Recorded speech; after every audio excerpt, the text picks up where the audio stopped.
Welcome to Cold War Conversations, the home of real stories of the Cold War. We did used to go into the local pub. There'd be Germans in there, and they were our parents' age. And when it got round to asking what they did in the war, it was always very cagey. It was always, of course, we fought on the Eastern Front. I never came across one that fought the English. This is Cold War Conversations. If you're new here, you've come to the right place to listen to Cold War history. Please make sure you follow us in your podcast app so you don't miss future episodes. This is the second part of the story of Miles, a British National Service conscript during his military service in the late 1950s. I'd like to give special thanks to the Norfolk Tank Museum for highlighting Miles' story and one of his relatives for putting me in contact with him. Throughout the episode, Miles shares captivating anecdotes and a thrill of being part of a light armoured reconnaissance regiment on the inner German border. One of the most intriguing aspects of his service were the border patrols, where he and his comrades would venture into the woods, often encountering their East German counterparts. I'm delighted to welcome Miles Cavan to our Cold War conversation.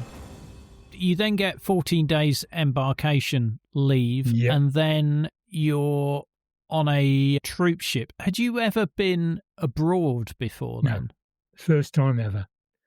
Apart from going to Scotland or Wales. I mean, there was the Empire. There was three on the line going from Harwich to the Hook of Holland, and there was the Empire Ferry, the Empire Wandsbeck, and I can't remember the third one now. But interestingly enough, the Wandsbeck and the Ferry were the same ships that brought a lot of the Trinidadians to the UK after the war. They were the same, in the early 50s. They were the same ships. And believe me, they were weird. Every single space was a bunk bed, because they weren't hammocks, they were beds. And going across the North Sea at night, the North Sea can be a bit rough. And I discerned that there was less movement centrally the lower you got to the bottom of the keel of the ship. Because if you're up high up, you got the angle coming into play. Lower down, the angle wasn't quite so great. Forward and back movement wasn't quite so great. So I suppose I used my limited loaf and tried to get down as low as I possibly could in the accommodation areas. It worked. I wasn't seasick.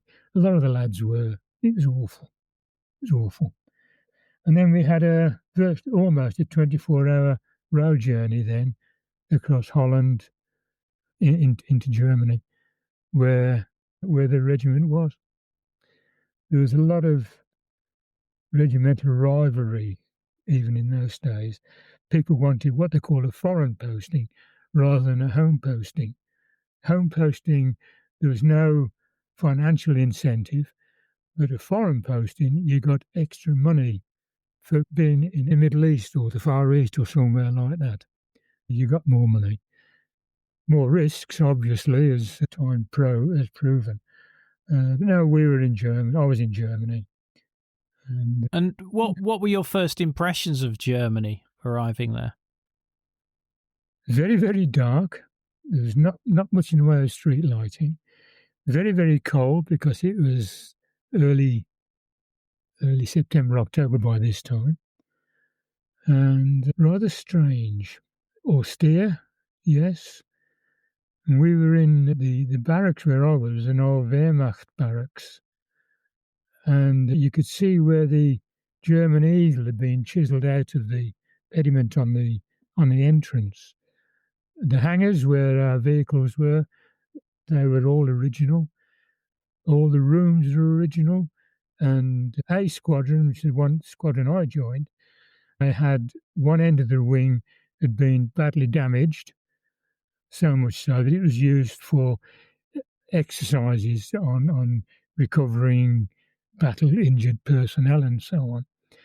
But downstairs in the cellar, there's all these huge mural paintings from the 1930s showing these big burly farmers welding spades and shovels, more metamorphosing into the Wehrmacht, with his steel helm and his rifle and his swastika and so on. They were still on the walls. They were still there. And I wish that I had the wit or the nerve to go down there on my own with a camera and take pictures and record this. But I didn't, because we were told it was dangerous and we weren't allowed to go down. So this was only like 15 years after the end of World War II. Yeah. So not long at all. And this is Wolfenbüttel, the barracks you're in. Yes. Yeah. Okay. Yeah. Wolfenbüttel, it was 5 kilometres as the crow flies from the East German zone, because obviously Germany was partitioned. So we were literally almost within stone's throw of the East German or the communist bloc. And we were told when we were inducted into a squadron properly that the average life of a squadron in battle would be something like 2 or 3 months, and we would be wiped out. And 2 or 3 months? 2 or 3 months, yeah. And that is quite scary. When you consider that you're in armoured cars, because the regiment, I suppose I'll have to speak a bit about that, but the regiment is a light armoured reconnaissance regiment. We had Saladins, we had Saracens, and we had in the early days the Dingo scout cars, and then later on, about 18 months after that, the Ferret scout car took over from the Dingo. And our role was to be information gathering and spotting for the Royal Tank Regiments. So we're up front, closest to the front line, if you like, to check the lay of the land out. Yes, we were in armoured vehicles, but they were very lightly armoured vehicles. We had, I suppose, it's common knowledge these days, the 76mm cannon on the front, and one coaxial machine gun, and one freestanding machine gun, which you could swing around on the turret. Is that on the Saladin? Yeah, on the Saladin. Right. On the Saracen, we had a very, very small turret with just a machine gun, a single machine gun. Because the Saracen was an armoured personnel carrier, you carried between 8 and 10 troopers in the back as ground troops. Their job was to get out and go in front of our vehicles and look for pockets of infantry and to report back if possible. And so how are you introduced to the squadron you're going to be working with? How does that go?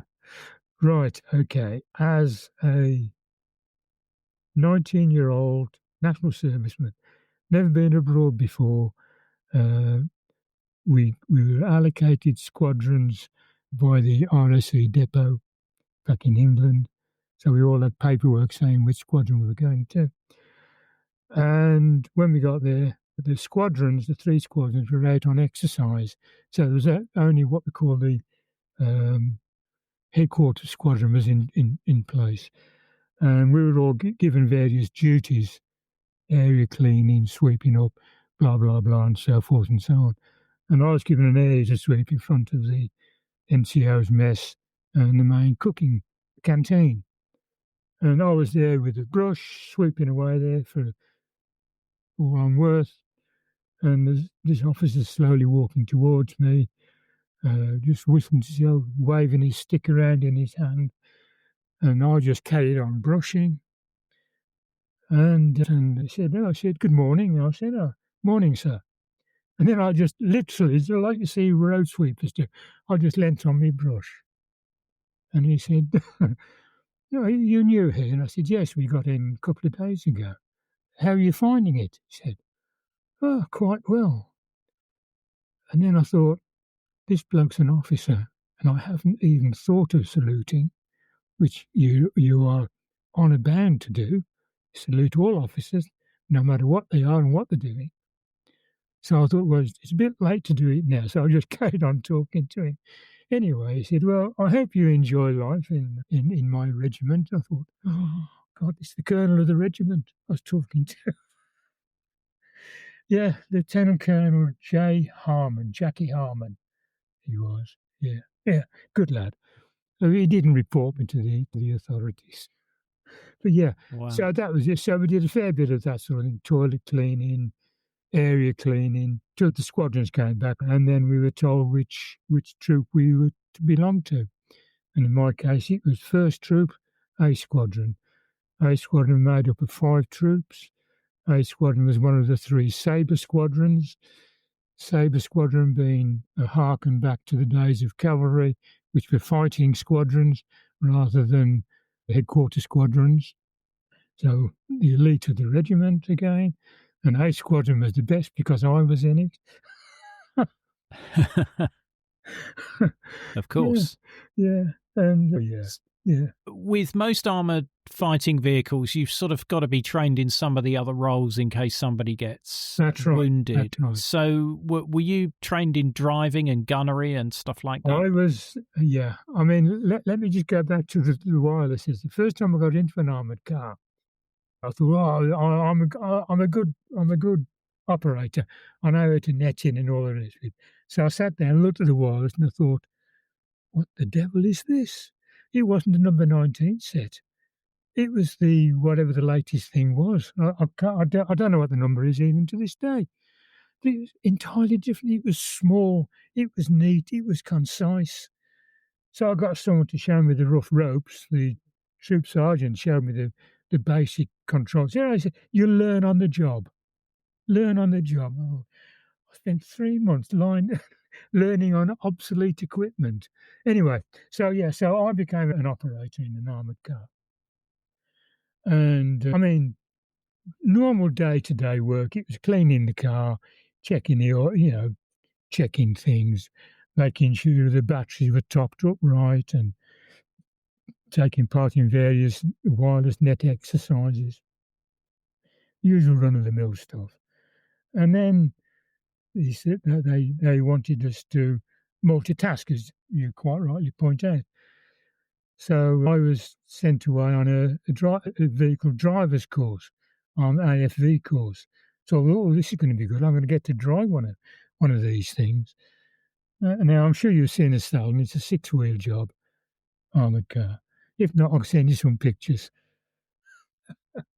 Well, you might have seen them on the website. I've seen them on the Facebook page. Yeah. And you actually standing in front of the Saladin at the Norfolk Tank Museum as well in the same pose. That's right. Which was brilliant. Yeah, that was a lot. That was total surprise. That. Anyway, so I learned how to drive an armoured car, how to get in, how to get out, both quickly and correctly. Normal daily maintenance routines, checking the oil and how to start the engine. You had to pump the gear change pedal 20 times before you switch the ignition on and all that sort of thing. And then we also had obviously cross-country training, and then we had road training, and then we had a driving test, which fortunately I was lucky enough to pass. I don't think I was the world's best driver, but I could do it, and I could probably still do it if I had to. Not likely to happen, but there you go. Yeah, we went out, and then, of course, the squadron life went on. We had early morning parade, first parade, where the troops came out and lined up, tallest on the right, shortest on the left, one rank 4. And then the right marker got called forward, and our sergeant major, he was a figure of fear almost. He was very tall, very upright, ginger hair, and in those days his head was shaven up above his ears, a voice like a foghorn, and most of us were scared of him. to be honest with you. But he was fair. Looking back, he did his job. And we called him the Screaming Skull for obvious reasons. And he would scream at us. But yeah. And what personal weapons were you carrying there? Because you wouldn't be with a Lee Enfield in a Saladin. No, we didn't. The assault troopers, they had Lee Enfields. As a driver, I had a pistol, a Webley pistol, because the driving compartment is so cramped that you couldn't keep a personal weapon with you. There just wasn't room. There's barely room to sit and turn, let alone anything else, fumble about for weapons. Your gas mask, if you were lucky, was hanging somewhere in the stowage compartment. Felt like a good that would have been in the gas attack, but that's another story. So we had a pistol. The commander, he had a Sterling submachine gun, as did the wireless operator. And that was, I could say, an offshoot, but that's not perhaps the right word to use, but a later incarnation of the Sten gun, but far more sophisticated. It was a folding stock and carried a magazine, 9mm, whereas my Webley was I think it was a 38.38 bullet. And how much practice did you have with that? Oh, no, yeah. That's one of the many things I enjoyed. We went on the ranges quite regularly, firing personal weapons. And the first time we went on, we also had to use the Lee Enfield. It wasn't our personal weapon, but we had to fire all our weapons. And I enjoyed the 303. It was good, nice to use. And at the end of the session, when everybody had done their qualifying, we never used to. They never used to like taking ammunition back to barracks where the boxes had been opened, because it meant they had to be counted and made up. So they used to let the butt party, that's the people who did the marking in the target butts, fire whatever they wanted, at whatever they wanted, as long as it was down range and not up range. So we used to get the Bren guns out and the Sterlings, the rifles, the pistols. If we had one, we'd have a go at it. But that was only for the butt party. They were the volunteers. So I used to volunteer for that on a fairly regular basis. So, yeah, I've fired all sorts of weapons. I've always enjoyed target shooting.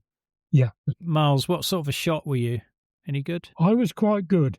Good enough where I was marked up as a potential cross-country skier.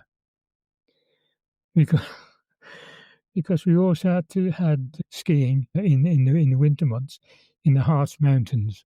We had to be able to get about on skis, and we had to be able to ski so far and then be able to shoot. But I was never a good enough skier to go any further with that.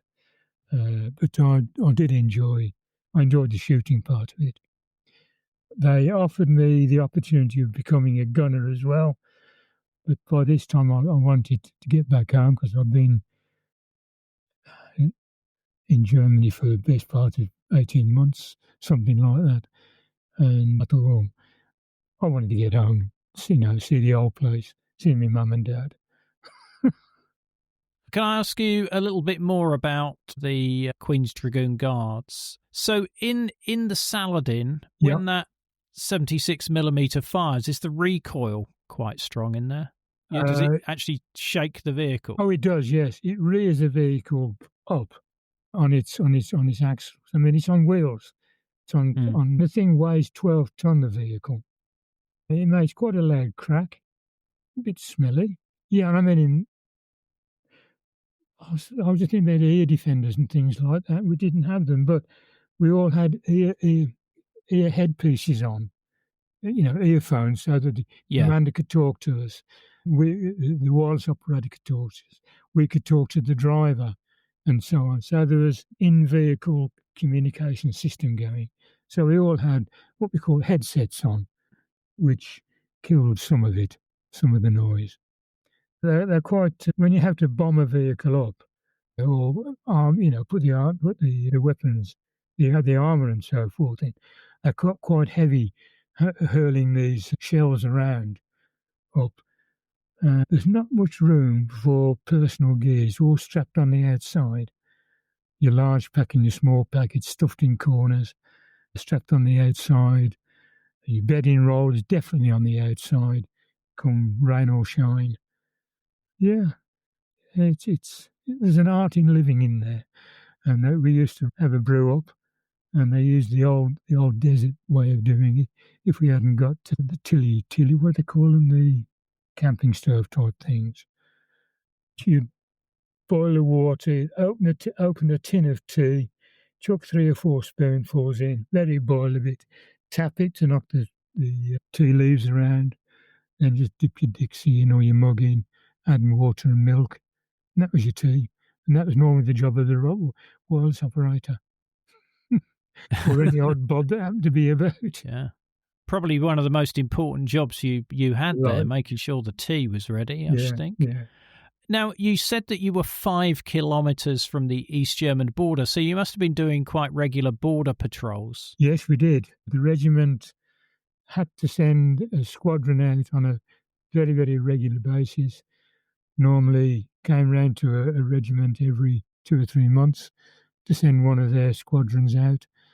So we would go out 2 or 3 times a year, something like that. You go to your allotted patrol area, where you'd have to then dismount from your vehicle, camouflage it all up, and then you'd have to advance on foot through the woods if you're in a wooded area, and just reconnoitre. And it was quite funny because they were doing the East Germans were doing exactly the same thing. They more or less knew when we were going and where we were going, as we did when they were doing the same sort of thing. So you'd be going through these woods, you'd see a movement, you'd stop, you'd get your binoculars out, you'd have a look, and you'll see this bloke probably 300 yards away, dressed similarly to you, but a different colour uniform, with binoculars looking at you. So we were all doing the same sort of thing. But we were not fully bombed up. Our vehicles had weapons ready to discharge if necessary. So then we would have to go back to our vehicle, make a situation report, highlighting what we'd seen, the numbers we'd seen, colours of the uniform we'd seen, and what they were doing, really. Yeah. So it was semi-war footing, I suppose. What was the border like then? Because this is before the Berlin Wall goes up, but there is some fortification along the border, I think, during this period. Yeah, it was a ploughed strip, the demarcation line between the trees. So no fences at this point? No fences, no. Wow. So you could quite easily wander accidentally into East Germany? Yeah, you could, yeah. I mean, where we were stationed, just across the road from the barracks, there was a huge block of housing, very, very rudimentary housing. And we learned then that it was a refugee camp for people that did cross in those days. And we weren't allowed to go anywhere near it. Technically, we weren't allowed to go. So, being a good little lad, I didn't. But I think 1 or 2 of them did. Did you come across any refugees when you were patrolling the border? No, we never saw any. The only people we saw were when we were on military exercises, NATO exercises, where we would drive our vehicles into a farm, if there was one nearby. We would swing into the farm, we would commandeer their barns, push run the vehicles underneath the eaves of the houses and so on, net everything up, and just generally make ourselves at home. If we caused any damage, it was up to the local farmer to to seek recompense from the appropriate authorities. So, but they weren't refugees; they were just Germans earning their living. What was the relationship like with the West Germans at the time? Because again, this was only 15 years after the end of World War II. Did they still see you as an occupier? I think they might well have done in their heart, in their head and heart. But obviously, when you're in a pub having a drink, as we did used to go into the local pubs in Wolfenbüttel, the Blue Boar was one of them, or some Bau and Bloch. There'd be Germans in there with the caps on, because they're very fond of caps in Germany. And we would be talking to them, and they were our parents' age, so there were ex-soldiers there. We would be talking, we'd be laughing, joking with them and so on.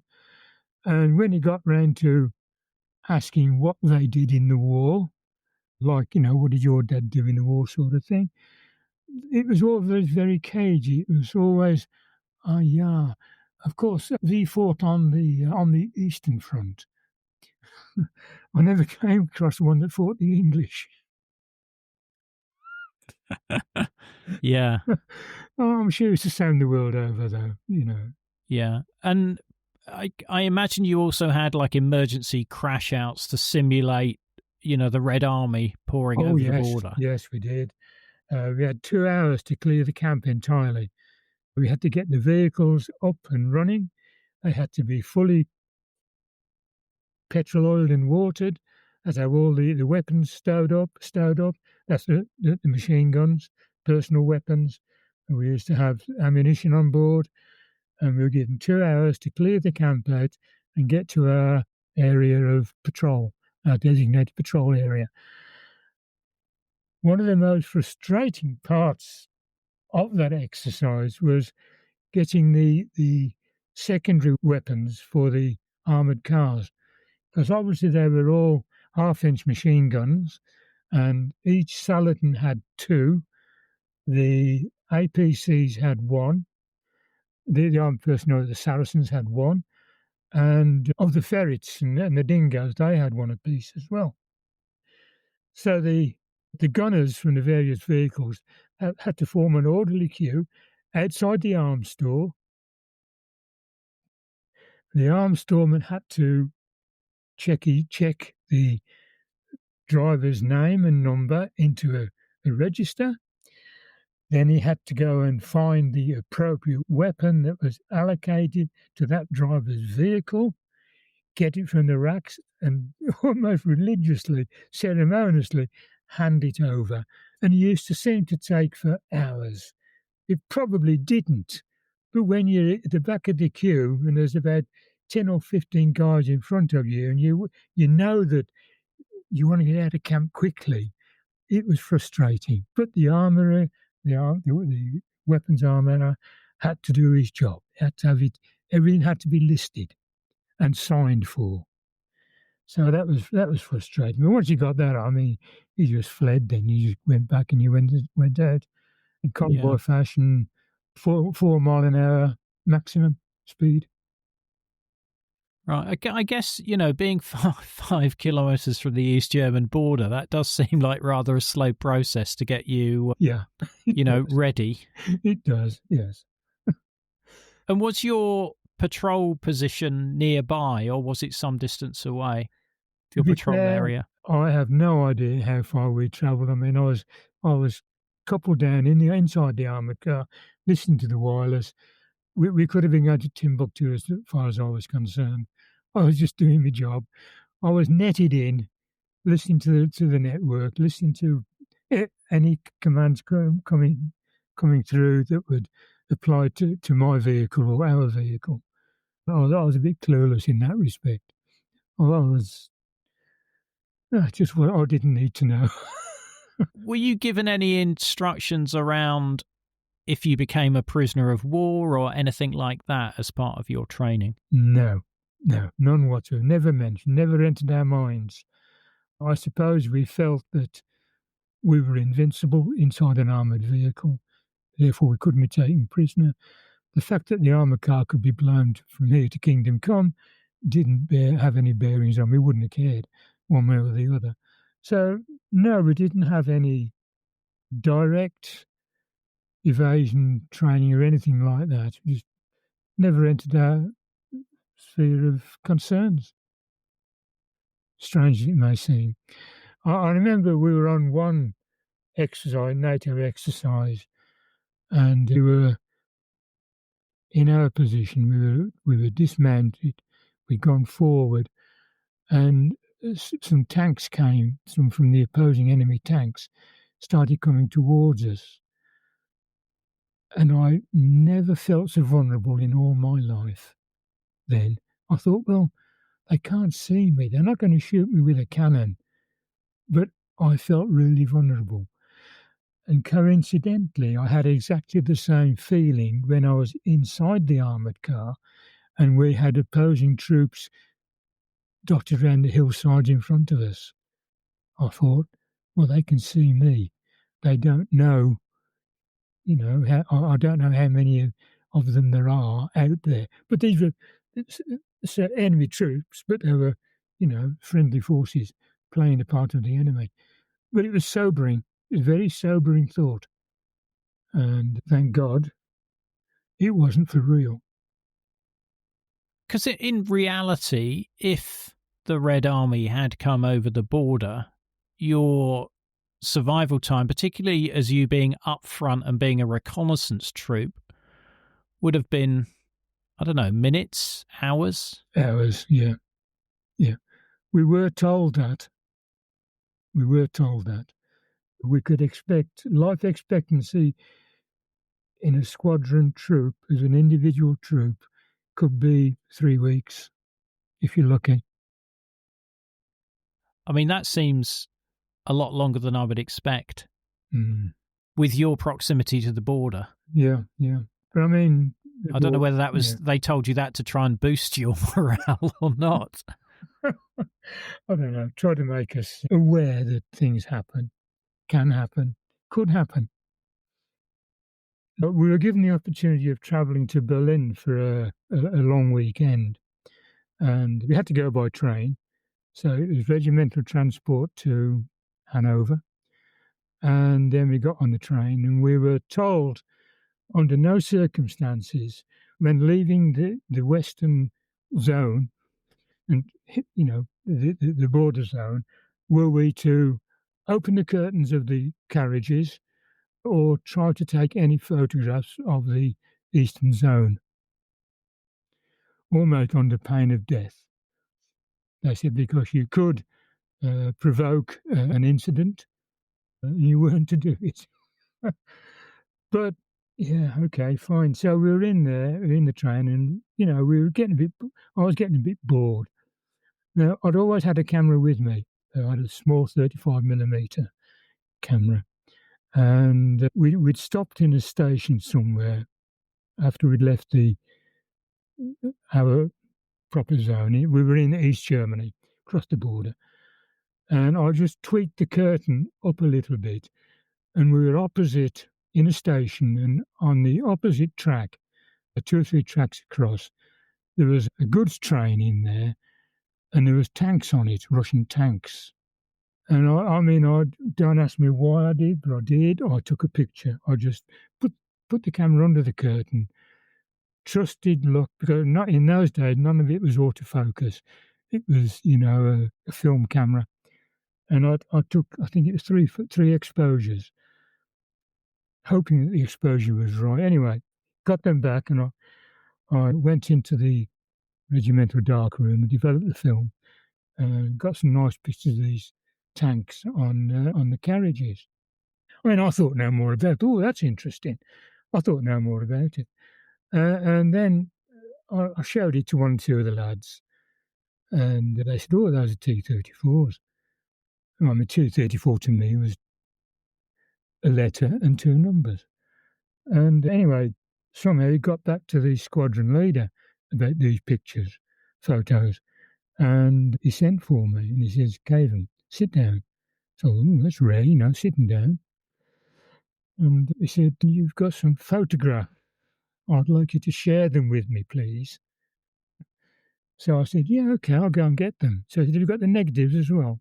I said, "Yes." He said, "I want both of them, I want negatives and prints." Fine. So I went back to my billet, dug them out, went back round there, and he said, "I'm going to hang on to these for a few days." He said, "Our intelligence services would be very interested to see these." He said, "Because we're trying to find evidence of infrared gun sights on Russian tanks." He said, "I want to see if these have got them." So he gave them to him. He said, "You may get them back, but you may not." So, okay, fine. He said, "But I must also admonish you for obeying a direct instruction." And I thought, God, I'm going to get unborn and slaughtered here. He said, "So let's just hope that nothing more might come of this incident. Don't talk about it." So anyway, I think it was about 6 months later, I did get the prints back because they were only what we call contact prints, small prints. But I never got the negatives back. Those never came back. And I understood later that they'd probably gone to London, to the War Office, as part of the investigation, as part of the intelligence, gathering investigations. Yeah. Anyway, that's me. So I'm also a spy for the Queen. Wow. And when you arrive in Berlin, what did you make of Berlin? I was fascinated by it. It was light, it was airy. Well, considering the damage, the number of buildings have been knocked down, I mean, it's going to be airy, isn't it? But to walk down the Kurfürstendamm, which is the main shopping area, it was full of light, lives, shops were full. And then as you walk along towards Checkpoint Charlie, as it was then known, or the Brandenburg Gate, I've got a photograph of me standing by the sign saying that you are now leaving the Western Zone, blah, blah, blah. And then when you walk a bit closer to it, you can see the devastation, some of the results of what it must have been like in the days following the end of the war. I mean, you see them on television and these newsreels, and the buildings are just shattered and shorn. And the Russians or the East Germans seem to have made, at that point, no real effort in reconstruction. I don't know. And then, of course, shortly after that, the war went up. So, yeah, I was there before the war. Yeah. Did you cross into the Eastern Zone or not to have a look round? We weren't allowed to. We could go and look, but that was it. Like Border Patrol all over again. Because the Reichstag was still pretty bad shape, the remnants of that was there. You could see the gaping holes in the roof. They just rebuilt something called a concert hall. I think that was named after some German politician. Yeah, it's near the Tiergarten, wasn't it? Yeah. Concert hall. Yeah, I went on. It had a strange shaped roof. Yes, is that the one? Yes. Again, I got a picture of that, so I'll send you the picture. Yeah, any photos you've got of Berlin during that period? That one of you in front of the sign, I think, sounds like a good one. I'm not in uniform there. We're allowed to go in these. Yeah. That was another funny thing, really. We were allowed permanent passes within the regiment after a certain length of time. After we proved ourselves to be upright soldiers, not drunken sots and so on, upright. And as long as we took our civilian clothing on a hanger, that's trousers, shirt, jacket, and shoes, to the squadron sergeant major, he would have a look at them. And if he approved of them, you were then allowed to apply for a permanent pass, which meant you could stay out of barracks overnight. But you had to be there back in barracks and on parade the first parade. Otherwise, you'd be AWOL, absent without leave. So, you can just I can just imagine me walking up there with a coat hanger with my blazer on over the coat hanger and a pair of grey slacks and a shirt. Please, sir, will these do? What a pillock. Jeans weren't allowed. They had to be recognisable as proper clothing. It was good fun. And when you look back at your time with the Queen's Dragoon Guards, after doing the basic training, you find it quite enjoyable soldiering, do you? I did. A lot of it, I found it very, very enjoyable. There was a lot of boring routine work. There was a lot of fun to be had. I mean, squadron smokers, we had to, from our pay, we had to donate. I mean, I use the word loosely. I think it's about £2 per person per week into what we call the Squadron Smoker Fund.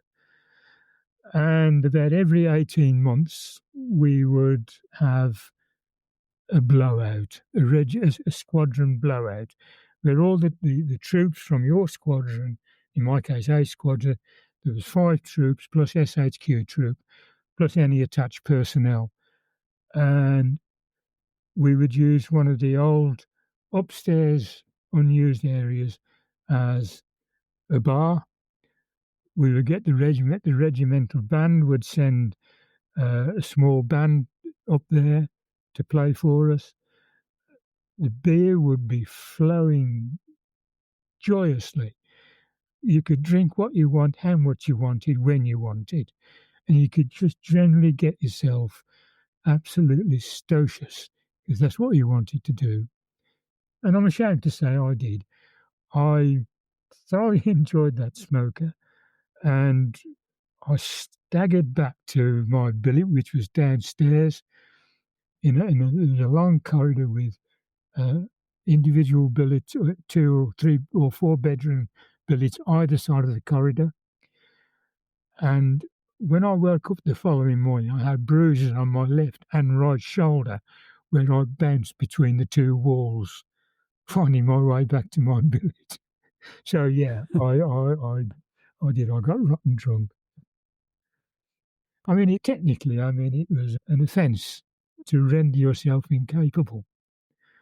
If you got sunburnt and you went to the medical room and reported severe sunburn, it was a self-inflicted injury, and you could be charged with causing self-inflicted wounds. I know it seems crazy, but it's true. It's absolutely gospel true. It was a strange series of opposites almost. Yeah.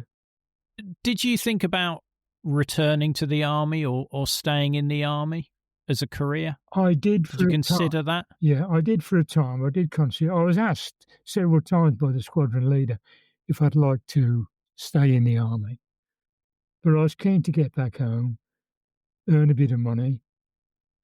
So I did. I said no, and I just took my normal demob procedure. And one of the few times when I rebelled against authority in the army and got away with it, we had what we call daily orders and Part 1 orders, and they were all dealings with the day-to-day or the weekly dealings of business, if you like. And my name cropped up. I had to go and have another TABT injection. And I thought, I'm not having this, not having that. And I'd learned, or someone had told me, that you could, in fact, refuse medical aid and get away with it. And it had to coincide with one of the gas mask parades that we had on a quite regular basis. We had to go to PT as a squadron, and then we had to wear the gas mask then for the rest of the day. And after PT, we had to go to our allotted, anything that we had to do, we had to go and do it. And I had to report to the medical centre for TABT injection. there was about 30, 35, 40 of us all there having it done. By this time, I was a Lance Corporal. That's a joke as well. LULCP, and that stands for Local Unwanted Lance Corporal, lowest of the low. But I had 2 stripes. That's another strange quirk of the QDG. The Lance Corporal had 2 stripes, not 1 stripe. And the Full Corporal had 2 stripes plus another badge in the centre of the V. That denoted the Lance Corporal or Corporal of the Horse. Anyway, going back to this injection. So I stood there with everybody else, and they called me name out, and I marched forward, smartly marched forward, came to attention, and they said, right, sleeve. And I said, no, sir, I wish to refuse. This with a gas mask on, so he came out a bit garbled, as you can well imagine. Sure, you can imagine what it sounded like. the MA must have been fairly fish, because he just stopped and his mouth dropped. And then he looked at these 2 aides, and one was a sergeant in the medical corps and a corporal. And he said again, a bit louder, did you hear what I said? Yeah, yes. And I said, come on then. I said, no, I wish. Oh, take your gas mask off. He said, I can't hear what you're saying. So I took it off, did as I was told. And he said, now, what's all this about? I said, well, in six weeks, you're going to demob me from the army. I said, I see no sense in having this injection. It's going to cause me personally a lot of pain and discomfort for several days, only to be sent home, 4 to 5 weeks' time. I said, therefore, sir, with all respect, I wish to refuse this injection. He tried all sorts. He said, are you a coward? Don't you like the sight of needles?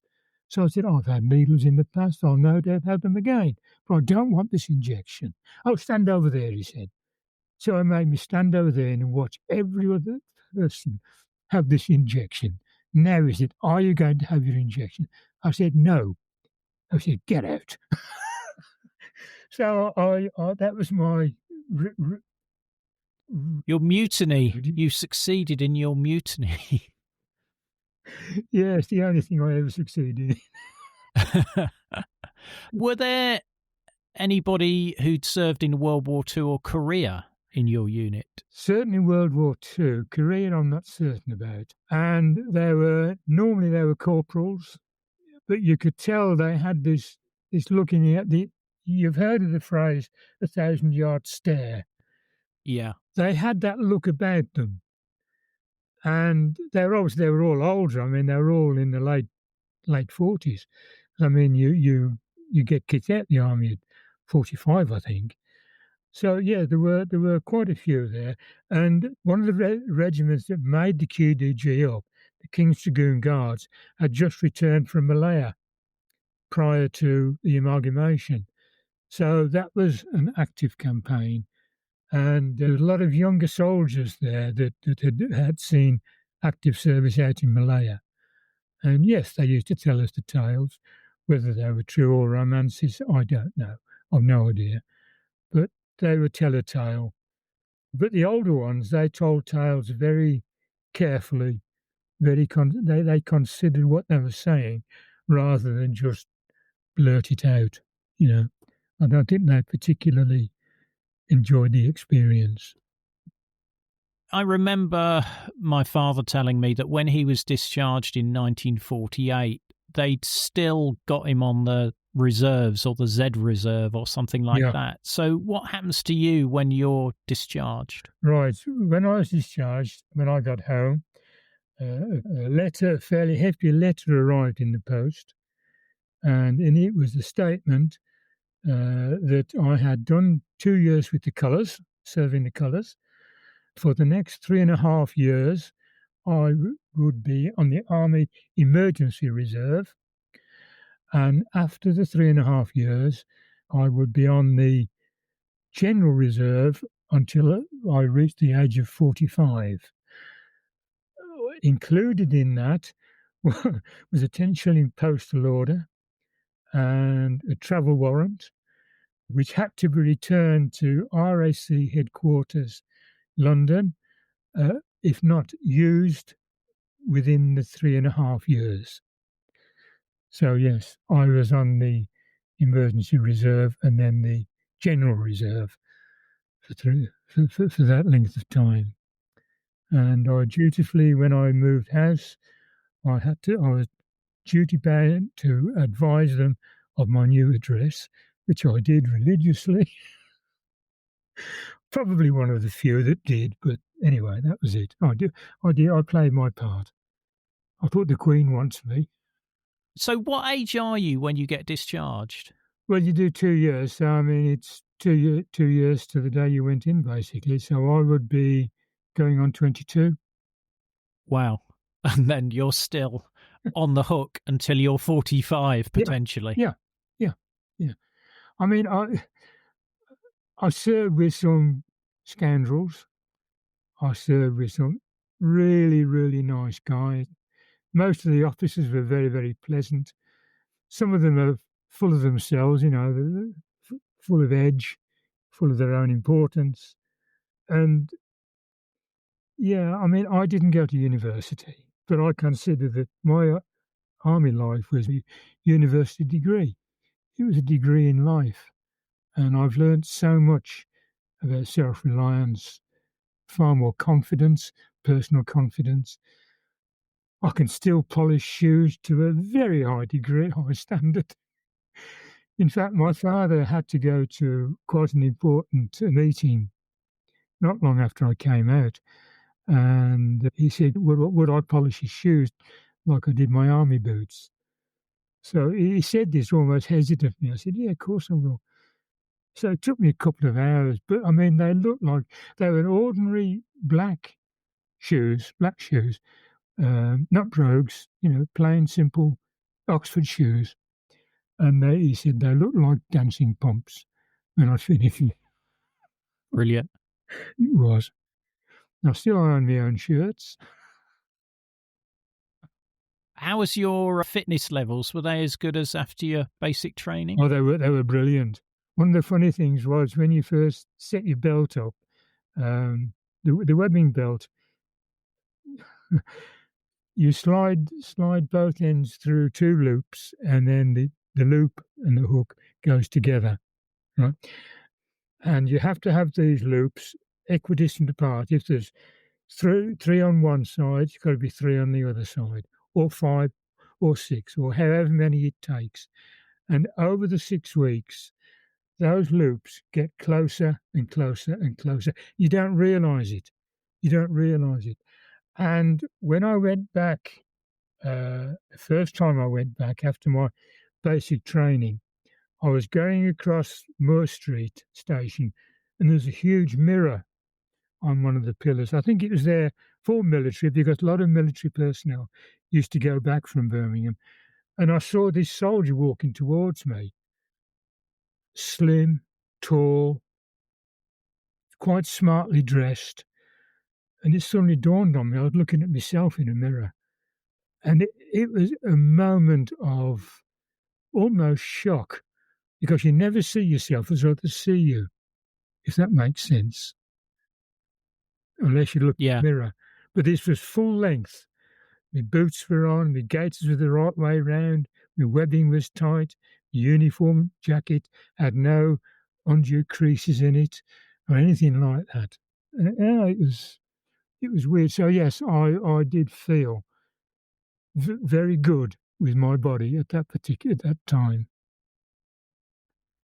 And you went back to your original job or not? Yeah. I went back to the Rover Works after discharge, and I found I was missing the comradeship of army life. I was missing the cohesion that you got from being a team member. And inevitably, what you tend to do then, you look around for people of your own in your own age group, and you befriend them.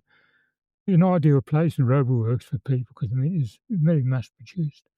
And I got in with a crowd of lads, and we used to go and have a drink on a Friday night after leaving work at the Alton Hall.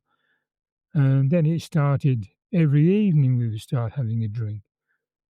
And then lunchtime we would perhaps wander down.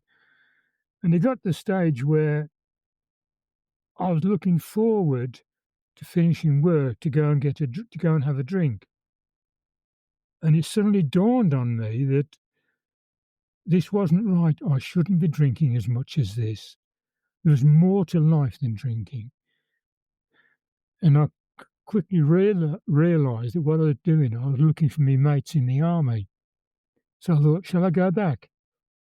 And I thought, no, I won't. But I will stop drinking. So I just, stopped drinking. I changed my job. I went to work for Lucas Automotive, and I was I was there for 40 years.